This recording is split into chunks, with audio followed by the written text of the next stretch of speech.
Hi friends, this week we're going to be learning a little bit about perspective. That's when you draw things so things look further away or closer up. To do that, we're going to be drawing mountain rides, cool little roads that go off into the distance. I used pine trees in my drawing, but you can feel free to use whatever kind of trees you want. Alright, let's get started. So for today's mountain drive drawing, all you're going to need is some paper, something to draw with, and something to color with. So I'm gonna go ahead and get started. The first thing I'm gonna do is I'm gonna draw a straight line right through the middle of my paper. This is gonna be the trickiest part. We're gonna draw two lines pretty close to each other towards the middle, right on this straight line, coming out and down towards the corners, but don't go all the way to the corner. If you're having a hard time figuring out where you want your line to go, I suggest drawing two dots, one at the top, one at the bottom, and you can repeat that for both lines. So I'm probably about an inch in here on the bottom.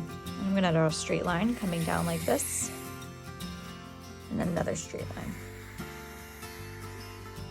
It's okay if they're not perfect. All right, the next thing we're gonna add are trees. Now, this is a perspective drawing. We're talking about space here. So when you want something to be closer to you, it's gonna be bigger. But when something's further away, it's gonna be smaller. The same thing's gonna happen here with our trees. I'm just drawing these cute little evergreens because they look really simple, and the shapes on them are just straight lines, almost like triangles.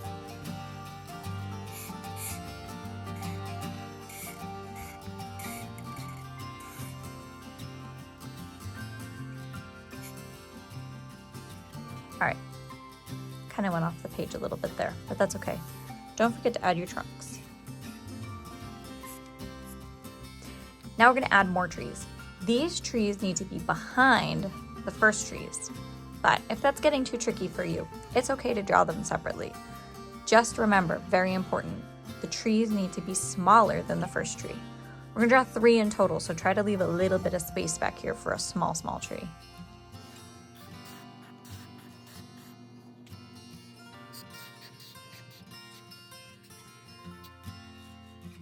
All right, now I'm gonna add my little trees.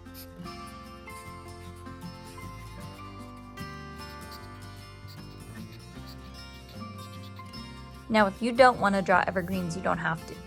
You could do any kind of tree, as long as they're big in the front and small in the back, with a medium tree in the middle. All right, next step, we're gonna draw our mountains. Each mountain is gonna have 2 planes. So the first one is gonna be kind of like its foreground, and then the back one will be like its background. Sounds really tricky, but it's not that hard. So the first mountain I'm gonna draw, I'm gonna make sure I don't go over the road. It's gonna go up and down and up and down and kind of like that. I'll do almost the same kind of thing over here. Just pointy shapes in the back. Now, super easy, we're gonna add another mountain. I'm gonna go all the way up, down, up, and then back down. I can go off the page. You'll notice that this mountain is behind this mountain. But unlike our trees, it's actually bigger because this would be like a smaller peak and that one would be like a bigger peak. I'm gonna do the same thing over here. It's okay if it goes a little bit in the road this time though, because if you're thinking about a road and how far away a mountain would have to be, if it was only a little bit bigger than a tree, the road might wind.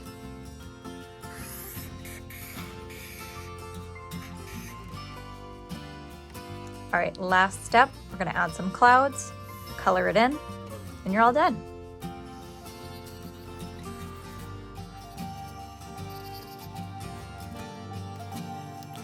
I think on my road, I'm gonna add some lines. So, this is tricky and you don't have to do it if you don't want to. I'm gonna start off with a big, long rectangle. I'll draw a little bit smaller one, a little bit smaller, a little smaller, a little smaller, and tiny. Now it looks like the lines on my road are getting smaller too. You don't have to add that step. All there's left to do is color. Ta-da! All right, so there you have it, your own mountain ride drawing. All right, I hope you enjoyed drawing that. Remember to send me those pictures, and I'll see you next week. Bye!